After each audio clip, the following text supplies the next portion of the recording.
maka melahap berkah dari kain tersebut adalah bentuk kesyirikan.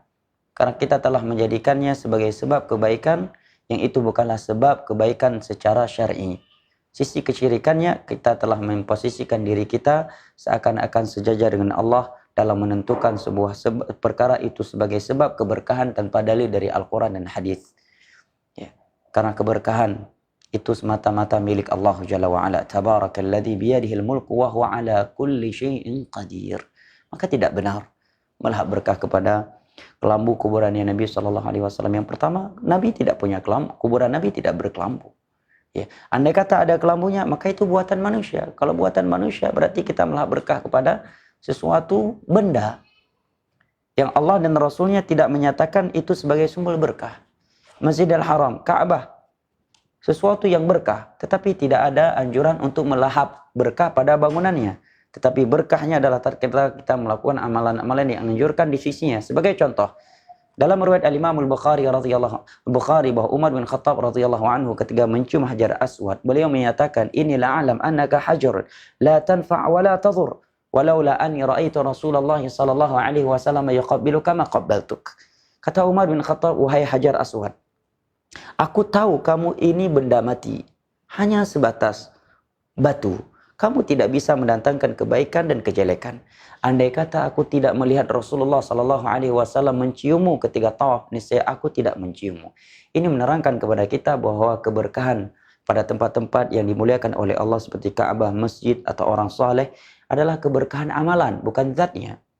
Tatkala kita melakukan amalan-amalan yang dianjurkan padanya, maka kalau kita ingin mendapatkan keberkahan orang saleh adalah dengan kita belajar ilmu agama kepadanya, belajar akhlak, mengikuti akhlak yang mulianya, bukan dengan melahap berkah pada air sisa minumnya atau dengan mencium tangannya. Walaupun hukum asal mencium tangan orang yang mulia tidak mengapa kalau tujuannya beradab, bukan tujuannya untuk melahap berkah.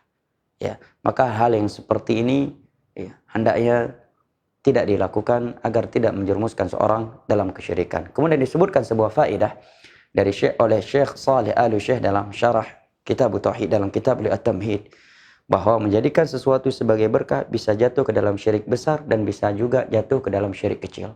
Itu bisa menjadi syirik besar apabila dia menganggap tempat tersebut atau orang tersebut yang telah meninggal sebagai perantara antara dia dengan Allah dalam memperoleh keberkahan. Sebagaimana ini syiriknya kaum musyrikin zamannya Rasulullah. Allah berfirman, "Walladzina takhadhu min dunillahi aw min dunihi awliya ma na'buduhum illa liqarribuna ila Allahi zulfa." Mereka beralasan, kami tidaklah menyembah ini kecuali tujuan mereka agar mereka menjadi perantara antara kami dengan Allah. Dan bisa jatuh ke dalam kesyirikan apabila itu sekedar diyakini sebab berkah, bukan sebagai perantara antara dia dengan Allah di dalam mendatangkan berkah Allah untuk dia. Dia hanya menjadikannya sebagai sebab.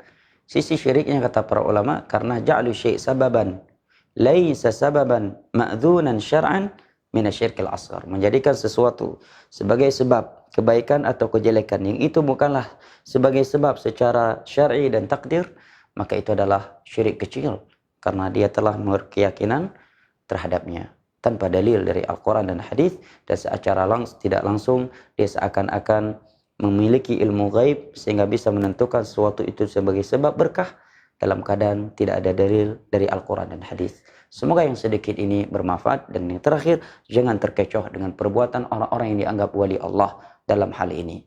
Barakallahu fikum, wassalamualaikum warahmatullahi wabarakatuh.